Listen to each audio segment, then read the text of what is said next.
आप सभी लोग सुख चाहते हैं, लेकिन सुख चाहते तो हैं, पर सुख चाहने के लिए जहां दौड़ना वहां दौड़ते नहीं है, गलत दौड़ते हैं।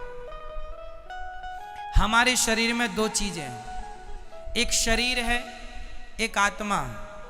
थोड़ा सा 5 मिनट का समय लेके मैं ये प्रश्न आपको उठाऊं और बहुत अच्छी बात आज आपको बता दूं, आपके बहुत सारे डाउट्स क्लियर भी हो जाएंगे। सुनो, हमारे शरीर और आत्मा अलग है, ये तो हम पहले भी आपको 1000 बार बता चुके हैं। आगे सुनो इससे। क्या हम आंखों से देख सकते, आंखों से सुन सकते हैं? नहीं। क्या कानों से देख सकते हैं? नहीं। क्या हम नाक से खा सकते हैं? समझो, ईश्वर ने सब चीजें अलग अलग बनाई हैं। देखने के लिए आंखें हैं, सुनने के लिए कान। आंखों से सुन नहीं सकते, कानों से देख नहीं सकते, अलग है ना। उसी प्रकार शरीर का सुख है संसार। शरीर का सुख क्या है? संसार क्या है? शरीर का सुख। गाड़ी, बंगला, पत्नी, पुत्र, परिवार, ये कहां का सुख है? शरीर का। अब रही आत्मा की बात, तो आत्मा का सुख किससे है?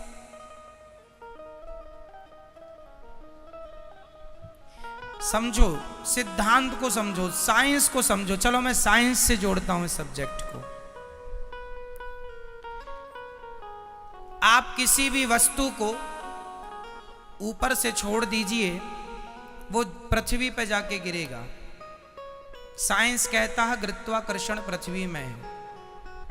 ये तो सत्य है कि गुरुत्वाकर्षण है, पर इसके अतिरिक्त एक सत्य और है, क्योंकि वो पृथ्वी का ही हिस्सा है।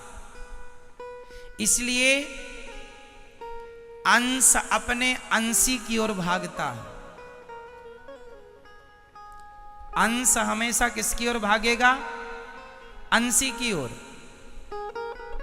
जैसे ये पुष्प, ये किसका अंश है? ये पृथ्वी का अंश है, क्योंकि पृथ्वी से पेड़ बना, पेड़ पर ये पुष्प खिला।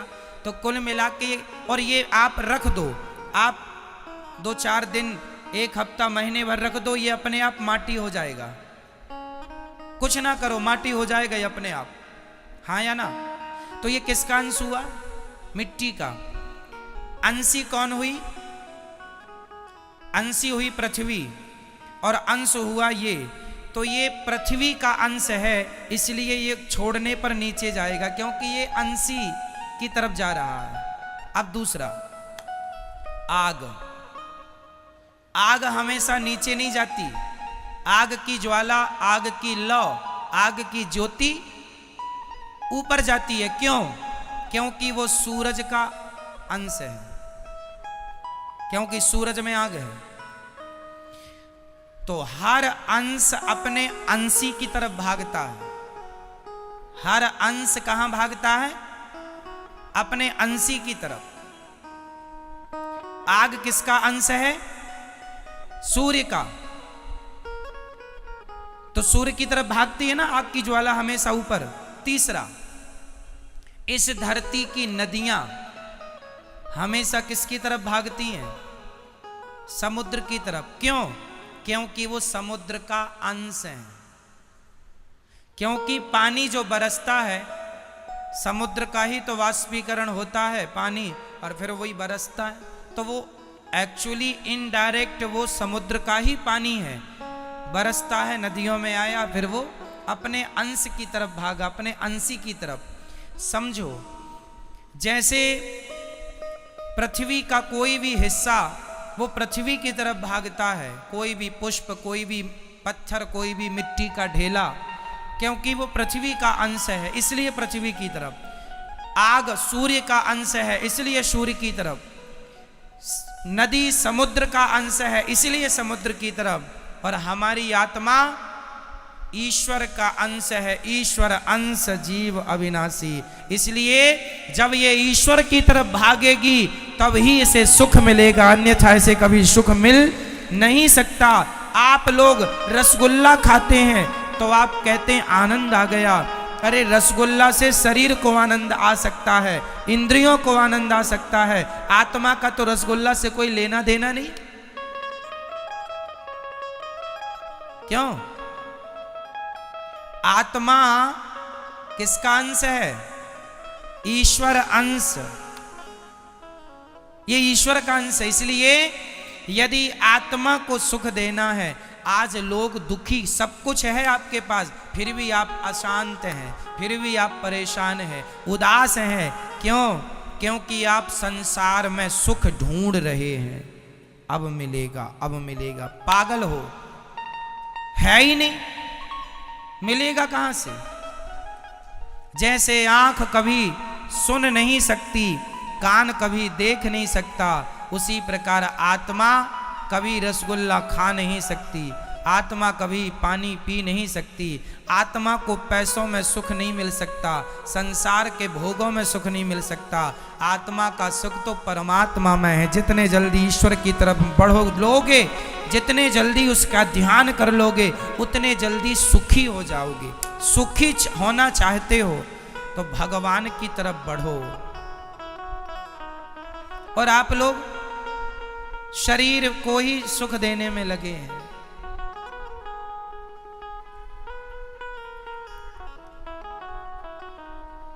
शरीर, इसलिए शरीर जो है ये संसार की तरफ ले जाता है आपको। क्यों ले जाता है? क्योंकि शरीर संसार से बना है। संसार में 5 चीजें हैं, पृथ्वी, जल, वायु, अग्नि, आकाश, और ये 5 चीजों से आपका शरीर बना है। तो आपका शरीर आपको संसार की तरफ ले जाता है, क्योंकि संसार से बना है।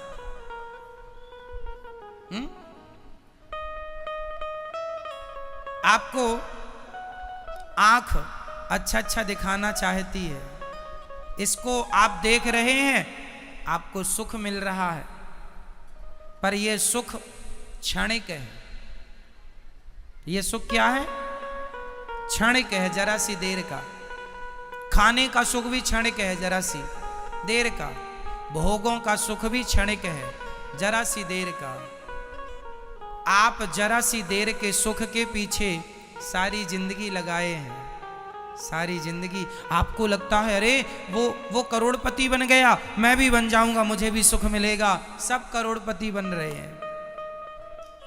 पूछ लो करोड़पतियों से वो कितने सुखी हैं। सुख संसार में नहीं मेरी मां। शरीर का संबंध संसार से है, आत्मा का संबंध परमात्मा से है। और मैं शरीर नहीं, मैं आत्मा हूं। यदि यथार्थ सुख चाहते हो तो भगवान के बन जाओ। नाथ मैं आपको कभी भूलू नहीं, हे श्रीमन नारायण मैं आपको कभी, मैं उनका अंश हूं। पर विडंबना तो देखो, एक शेर का बच्चा गीदड़ों के झुंड में मिल गया, और गीदड़ों के झुंड में मिलकर वो भी गीदड़ों के संग रहने लगा, गीदड़ों की तरह व्यवहार करने लगा, खाने लगा, उन्हीं के संग सोए, उन्हीं के संग जागे, उन्हीं के संग रहे, उन्हीं को अपना बाप समझे, उन्हीं को माता। एक दिन शेर आया और शेर ने देखा कि मेरा कोई अपना आदमी गीदड़ों की झुंड में दहाड़ लगाई, तो उसके अंदर से भी वो शेर तो था ही, उसने भी दहाड़ा।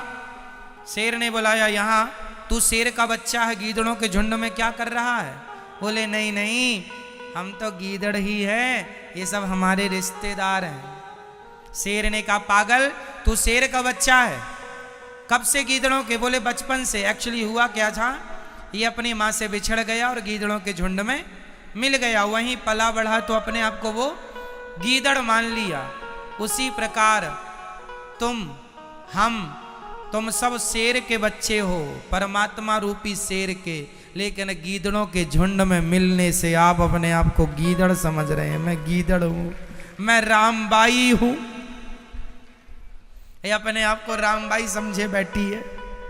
मैं गीताबाई हूं, मैं सीता हूं। मैं अनुराग हूं, मैं अभिनव हूं, मैं नारायण हूं। आपने अपने आप को कुछ भी समझ लिया।